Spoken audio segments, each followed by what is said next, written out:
नमस्कार। शुरू करते हैं। एक एक चीज को एग्जाम की दृष्टि से न होके जानने की दृष्टि से। कुछ लोगों को महान पुरुषों के बारे में जानने की जिज्ञासा रहती है कि उनका संघर्ष कैसा रहा। तो हम सबसे पहले शुरू करते हैं अपने डॉक्टर भीमराव अंबेडकर बाबा साहब के बारे में।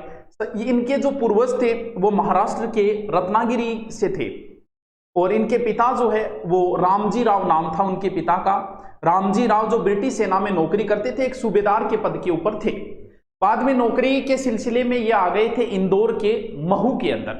महू जहां से हमारे राजस्थान में एक नदी भी प्रवेश करती है, इंदौर महू के अंदर आ गए थे।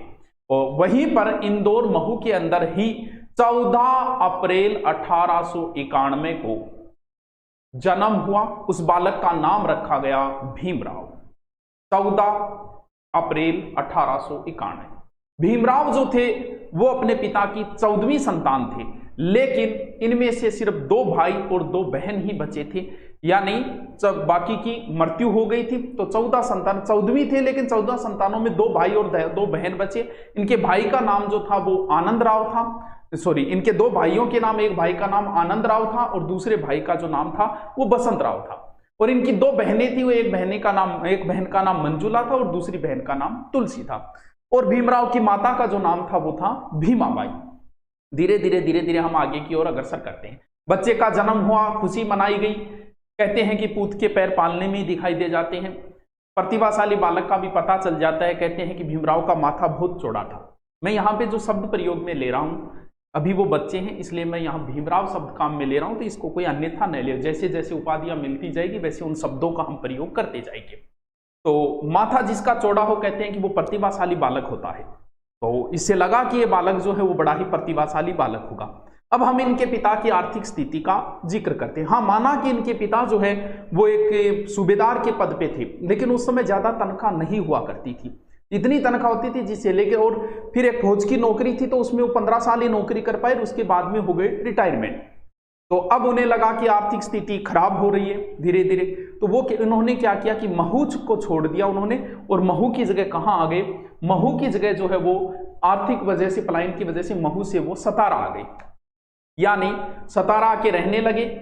लगभग 1 माह तक इधर उधर जो है वो पिताजी नौकरी की तलाश में इधर उधर ढूंढते रहे। नौकरी नहीं मिली, लगभग 1 महीना निकल गया। एक पत्नी है, 5 बच्चे हैं, तो धीरे धीरे आर्थिक स्थिति भी कमजोर होती जा रही है। फिर एक दिन वो गए और किसी एक कंपनी के अंदर उन्होंने थोड़ा सा गार्ड की नौकरी मिल गई, 40 रुपये तनख्वाह के हिसाब से। धीरे धीरे बालक भी बड़ा होता जा रहा है। अब भीमराव की उम्र हो चुकी है 5 साल। तो इनकी माता ने कहा कि किसी स्कूल में दाखिला करवाओ इनका। अब एक साइड में तो नौकरी पे जाना और इधर स्कूल ढूंढने के लिए किसी स्कूल में जाना कि भी कौन सी स्कूल में। अब दक्षिणी भारत में, हमारे उत्तरी भारत से दक्षिणी भारत में थोड़ी छुआछूत ज्यादा है, और उस समय तो कितनी थी, तो ये महार जाति से थे। अब वो जैसे स्कूल में जाते, नाम सुनते सुनते एडमिशन नहीं लेते, बोल जी हम तो नहीं पढ़ाएंगे। ऐसे करके दिन निकलते गए। इधर नौकरी पे जाए तो उधर मालिक की रोज लेट। तो एक दिन करके किसी स्कूल के अंदर गई, तो वहां पर उनको स्कूल में एडमिशन तो हेडमास्टर ने दे दिया, लेकिन एक शर्त पे दे दिया कि अछूत होने की वजह से हम यहाँ नहीं बिठाएंगे, हम क्लास के बाहर जहाँ बच्चे चंपल वगैरह खोलते हैं वहीं पर बिठाया जाएगा, और अपनी जो बिठाने की जो गुदरी वगैरह बोलते हैं वो गुदरी भी अपने साथ ही लेके आएंगे। ठीक है, भी किसी तरीके से बच्चे को पढ़ाना था, तो बोल ठीक है जी, बोलो आप अपने बच्चे को भी समझा देना कि किसी को छुए नहीं और कोई इनको न छुए। अब पढ़ाई धीरे धीरे पढ़ाई, प्रतिभाशाली बालक थे, पढ़ाई में भी होशियार थे, लेकिन धीरे धीरे संकटों का कष्ट जो है वो तो आता ही जाएगा, कोई ना कोई नया संकट आता ही जाएगा। हाँ, पढ़ाई में होशियार होने की वजह से अध्यापकों के बड़े प्रिय हो गए थे वो धीरे धीरे। अब बच्चे भी वही बात है, छुआछूत ज्यादा थी, बच्चे भी ये बातें बोलते थे, इसको छूना मत, ये तो अछूत है। हाँ, माना कि भीमराव उस समय 5 साल के हैं, लेकिन इन सारी चीजों को वो समझते जरूर हैं। अब एक समय ऐसा आया कि इनकी माता जो है बीमार हो गई, भीमाबाई। डॉक्टर को बुलाने के लिए गए तो डॉक्टरों ने आने से मना कर दिया, बोल भी अछूत है, हम तो नहीं जाएंगे।